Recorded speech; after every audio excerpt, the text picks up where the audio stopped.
السلام علیکم، کیسے ہیں آپ سب؟ امید ہے کہ آپ سب خیریت سے ہوں گے۔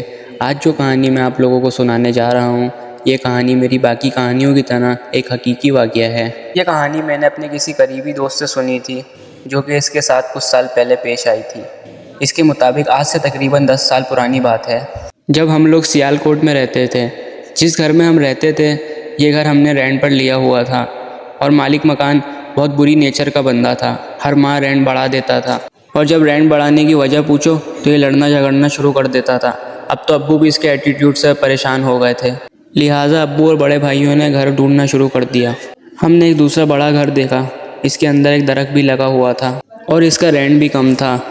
میں اس گھر میں آنے پر خوش تھا، لیکن یہاں خوف معلوم ہوتا تھا، شاید اس لیے بھی کہ یہ آبادی سے ہٹ کر تھا۔ یہاں سب کچھ نارمل تھا، پر معلوم نہیں کیوں ایک نحوست سی محسوس ہونے لگی تھی۔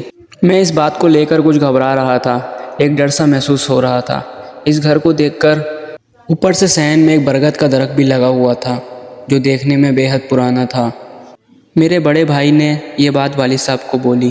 ابو، آپ کو یہ گھر کچھ عجیب نہیں لگ رہا؟ جس پر والد صاحب نے اس بات کا جواب دیا، نہیں مجھے تو کچھ عجیب نہیں لگ رہا۔ اس گھر میں کچھ بلیاں بھی نظر آئیں، اور عجیب بات یہ تھی کہ وہ بلیاں ہم لوگوں سے بالکل بھی خوفزدہ نہیں تھیں۔ ایک دن ہم نے گھر کے گیٹ کے بالکل سامنے کالی بلی کو بیٹھے دیکھا۔ اس بلی کو دیکھ کر میرے والد صاحب نے اس بلی کو دھتکار دیا، پر وہ بھاگنے کے بجائے گھرانے لگی اور اس طرح کھڑی ہو گئی جیسے ابھی ہم پر حملہ کر دے گی۔ ایک دن صبح جب ہم لوگ اٹھے تو صحن میں کسی جانور کا کٹا ہوا سر پڑا تھا اور ایک بلی اسے نوچ نوچ کر کھا رہی تھی۔ میں نے جب اسے دیکھا تو ڈر کے مارے شور مچا دیا۔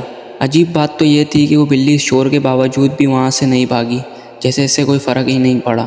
پھر میں نے لکڑی سے اس بلی کو ڈرانے کی کوشش کری، اور وہ سر کو اٹھا کے ایسے بھاگ رہی تھی، اور وہ سر اتنا بڑا تھا اور بلی اس کو اٹھا کر ایسے بھاگ رہی تھی جیسے کہ کوئی بات ہی نہ ہو۔ وہ سر اس بلی سے بھی بڑا تھا۔ ہم لوگ یہ دیکھ کر بہت ڈر سے گئے تھے۔ اب تو روز ہی کچھ عجیب دیکھنے کو ملتا تھا۔ اب والد صاحب کو بھی یہ پراسرار چیزیں دیکھنے کی عادت ہو گئی تھی۔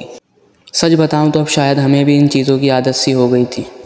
ایک رات تو حد ہی ہو گئی تھی۔ ہم سب گھر والے ایک ہی کمرے میں بیٹھے ہوئے تھے اور کسی ضروری ٹاپک پر ڈسکشن چل رہی تھی کہ ہمیں صحن میں سے ناچنے گانے کی آوازیں آنے لگی۔ معلوم پڑتا تھا جیسے کچھ عورتیں کچھ گا رہی ہیں، شاید کسی چیز کی خوشی منا رہی ہیں۔ ہم لوگوں کے آس پاس تو کوئی گھر تھا ہی نہیں، اور گھر کے باہر بھی کچھ ایسا نہیں تھا، تو یہ بات واضح تھی کہ آواز صحن سے آ رہی تھی۔ ہم لوگ اتنے خوف زدہ ہو گئے تھے کہ ہمارے اندر ہمت ہی نہیں تھی کہ ہم باہر جا کے دیکھ سکیں۔ صبح والد صاحب مالک مکان سے بات کرنے کے لیے اس کی طرف گئے اور اسے ساری رام کہانی بتا دی۔ پہلے تو اس نے اس بات کو ماننے سے انکار کر دیا، جس پر والد صاحب غصہ ہو کر بولے، اللہ کے بندے، سب کچھ میں نے اپنی آنکھوں سے دیکھا ہے اور سنا ہے، تم اب مجھے بھی جھٹلا رہے ہو۔ والد صاحب نے اس کو بولا کہ اب میں اس عذاب میں اپنے بچوں کو نہیں رکھنا چاہتا۔